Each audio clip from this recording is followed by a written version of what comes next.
Hey, what's up you guys? It's Ryan here, and some of you guys have requested that I do a piano tutorial of the Rose, or some say Love, and that's what I'm here to do. So first I'm going to talk about how the song's actually played, and then I'm going to go over some of the improvisations that I did in my cover that you're probably here for. If you have yet to see the cover, go ahead and click my link right here in the middle. It'll take you to the cover so you can see what you're going to be learning. So guys, The Rose is actually one of the easiest songs. There's just several pedal tones and variations that I use to make it sound kind of cooler. So in order to play the song, it's really simple. You're going to be using a few chords. It's going to be C major, G major, but I'm using a second inversion, so just B, D, and G. It's my personal choice. I'll show you why in a second. F major, G major, and then back to C major again. So those are all the chords for this part. And what you're going to be doing for the right hand is picking it out as follows.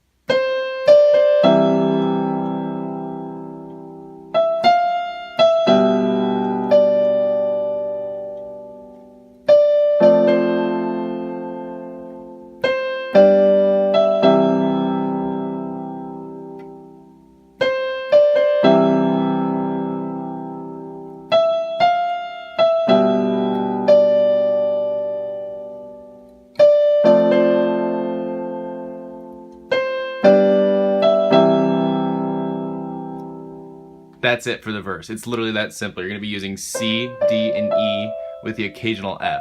So pick it out to the best of your abilities. That's how I picked it out. It's not 100% correct from the song, but you really can't go wrong with those four notes.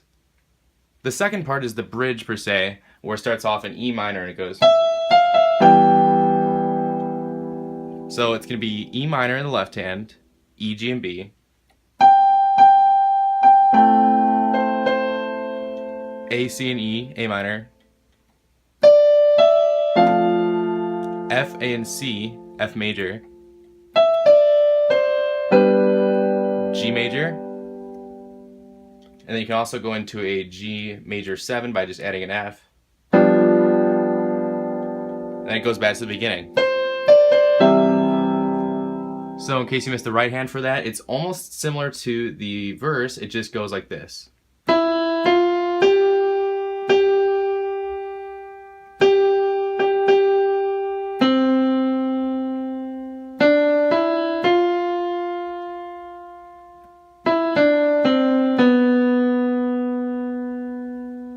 And that's it.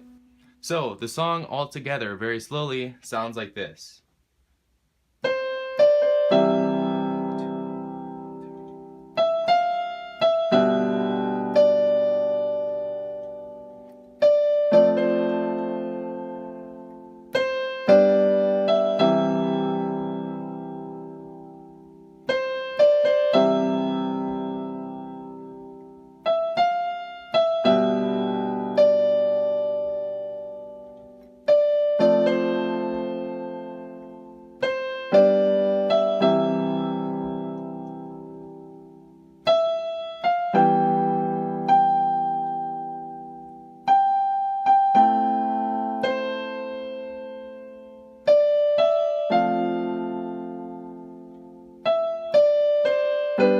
G major to G major 7.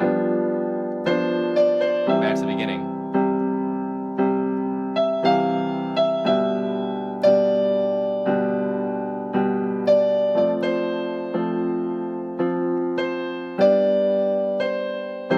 Just end on that C major there. So that's how you play the song. Now, one of the coolest parts about this song is that there is a pedal tone C that can be played throughout the whole song. And if you don't know what a pedal tone is, it's a note or a series of notes that can be played, and it's going to enhance and variate what the actual sound sounds like. Let me explain. So we have that C. You can go down the scale like this.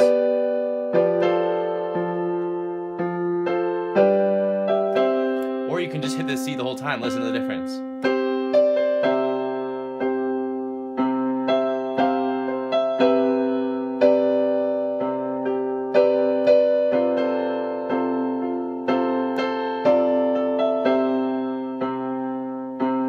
So if you can incorporate hitting that C a few extra times even when you're not on C major. It's going to kind of do that really cool pedal tone effect. So one of the easiest ways to do it is to be kind of playing an octave of each chord. So C major chord, play an octave, play C, G, and C, and then just hit the C, play E, G, and keep hitting the C, F, C, and F, and then hit the C. So what I'm doing is I'm just playing the first and the fifth,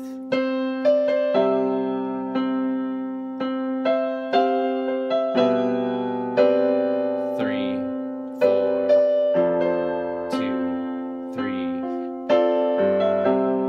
two, three, four. You don't have to do that every time, but it's really kind of cool in keeping the melody compared to just playing.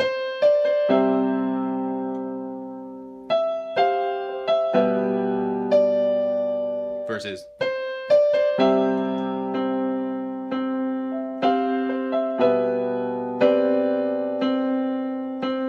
So it's kind of a really cool thing. The other thing I like to do with this song, since it's a slower song, is kind of do that octave C's, or whatever chord you're on for the major, put the fifth in there, and then roll up the chord to its, it would actually be its 10th. So what I mean by that is do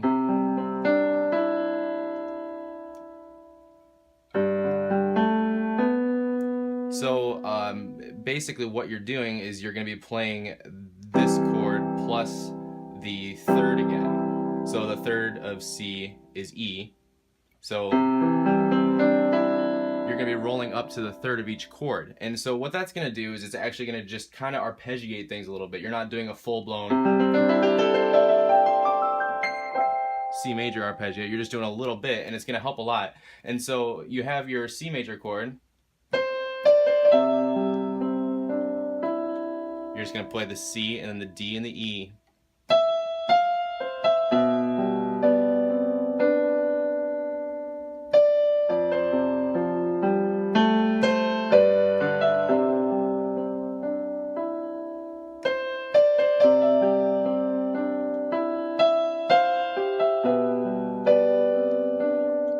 And as far as the fingers position goes, you're going to be doing pinky, pointer, thumb, roll the pointer over to the D, and then thumb back under and over to the E.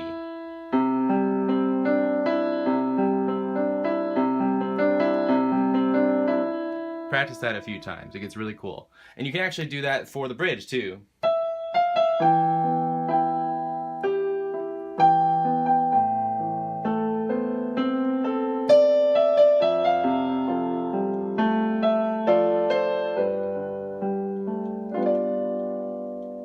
Last tip I want to give you, this works for many songs, but it works really well for this song, is filling in some of the parts you miss in the left hand and the right hand. And you'll get a natural feel for it as you've done it a lot.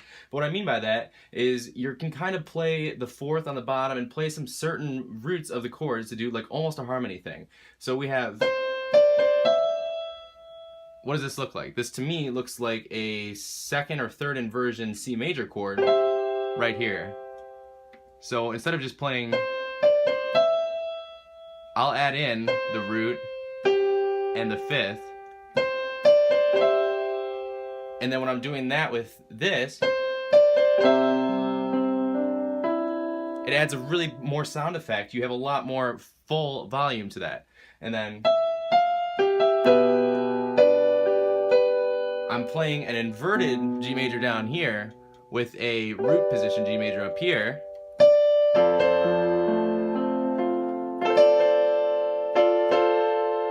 Really, it's a D minor over an F if you want to think about it like that, but the D minor is a passing tone. It's just going.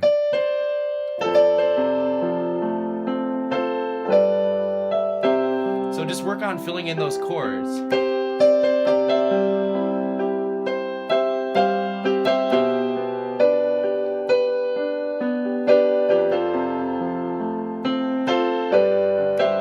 So I'm doing a C major in the left hand, so I'm going to do a C major in the right hand. E minor with an E minor.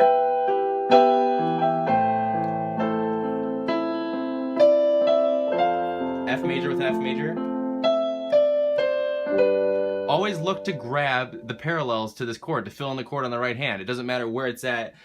So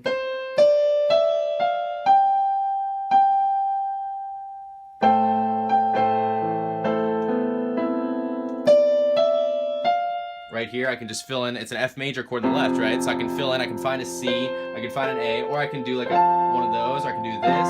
As long as I'm playing the melody note, I can play any other corresponding parts of that chord in there to make it sound fuller. And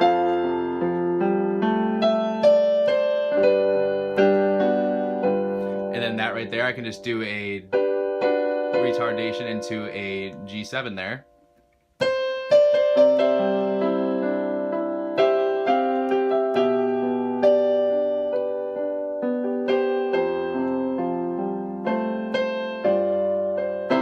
Last thing, if you're doing that chord filling like I said, you're going to end up with a chord like this. It's going to be a first inversion C major chord, and you're ending on an E, so what I always do at the end is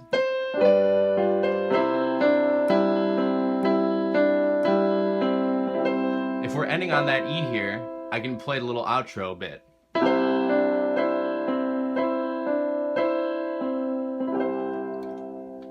So there you go, you guys. That's how to play the rose. I hope this helped. If you have any questions, put it in the comments below and I'll answer as soon as possible. But thank you so much for watching, and I hope you have a great day.